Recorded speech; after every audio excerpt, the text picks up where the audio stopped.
मैदेरनि गाग्लोबनायाव लाबायन बरगयारिनि नखरा सिलिंखार जानांगौ जाथायखौ नुयोब्ला नोंथाङाबो दुखुजों सहायनो हानाय नङा। खनसे नङा खननै गाग्लोबदों हाग्रानि मैदेर फालोआ तामुलपुर जिल्लानि खैरानि खारखेला गामियाव रायजो जानाय लाबायन बरगयारिनि नखराव थांनाय दान मोनब्रैसो सिगाङावनो बे नखरावनो हरनि समाव फैनानै हाग्रानि मैदेर फालोआ लाबायन बरगयारिनि थाग्रा न' आरो ओंखाम संग्रा न'खौबो बोफाय बोसि सिफायनायजों लोगोसे माल माथा लाय लथर गाख्रेबनानै गालांदोंमोन।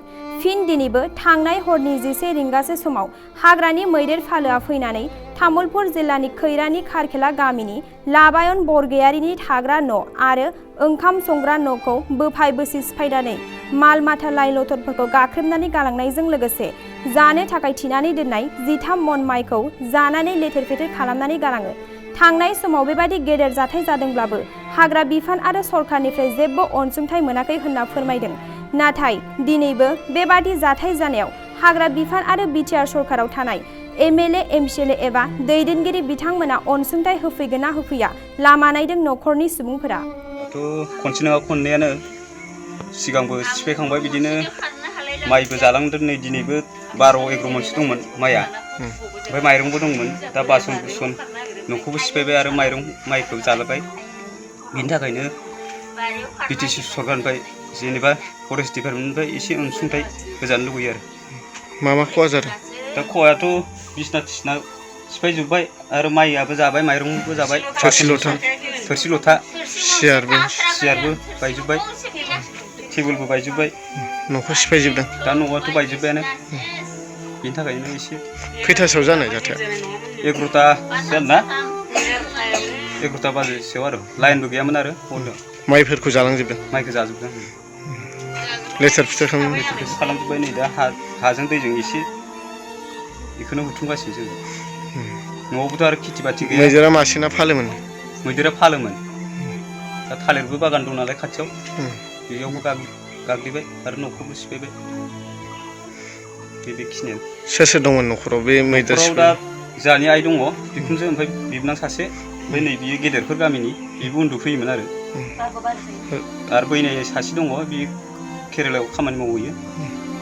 बे मैदेरा न' सिफायनाय समाव रावबो खहा जायासै नामा?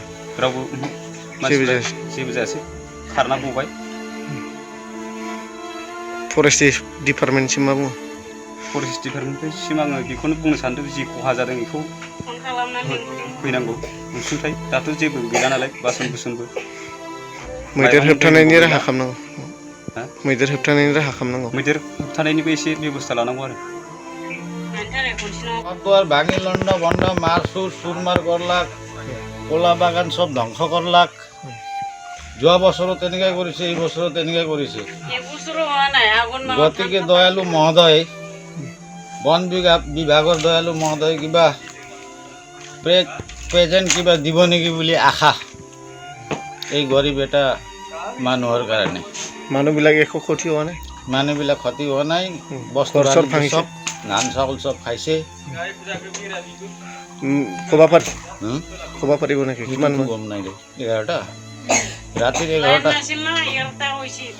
11টা বজাৰ ঘটনাস্থলীত বন বিভাগ চাইফালে হেৰি কৰিলেও হ'ল যদি হয় নহয় কথাটো। বহুত ক্ষতি মানে চাবলৈ নোৱাৰা ক্ষতি আৰু এইটো আৰু কি ক্ষতি। नोंथाङा सरकारि साख्रि नागिरदोंना? नोंथांनि थाखाय मोनसे गोजोनथाव खौरां। नोंथांनि थाखाय दं एडुकेट पइन्ट, जेराव नोंथाङा सोलोंथाइ लानायनि गेजेरजों सरकारि साख्रिनि गुबुन गुबुन रोखोमनि गोब्राब आनजादफोरखौ उथ्रिसारनो हागोन आरो गावनि आथिङाव गसंथानो हागोन। बे एडुकेट पइन्टआव नोंथांमोना SSC, bank PO, bank clerk, bank SO, UPSC, FSC, defence, railway, state insurance, AAO, ADO एसिस्टेन्टजों लोगोसे स्टेट लेभेल जब आरो माखासे सरकारि साख्रिनि आनजादाव गोनांथि जानाय आयदाफोराव सोलोंथाइ लानो हागोन।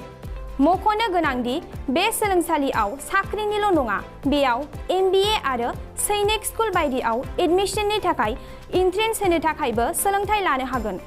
बे सोलोंसालियाव गाहाम थाखो खथानि सुबिदा दं आरो सम मथे नोंथांनि सोलोंथाइखौ बे सोलोंसालियाव होनाय जागोन। बेखौबो मिथिनांगोन दि बे एडुकेट पइन्टआव सोलोंथाइ लानानै बावैसो 2021-22 इं मायथाइनि एसएससि जिडिनि आनजादाव गासै 11 सा सोलोंसाफोरा उथ्रिसारनो हादों।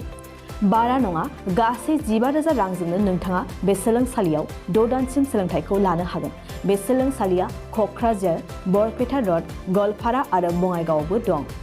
क'क्राझाराव सोलोंथाइ लानो गोसो गुदुं जानाय सुबुंफोरा 700262133 9101 536360 70020262133 9101536360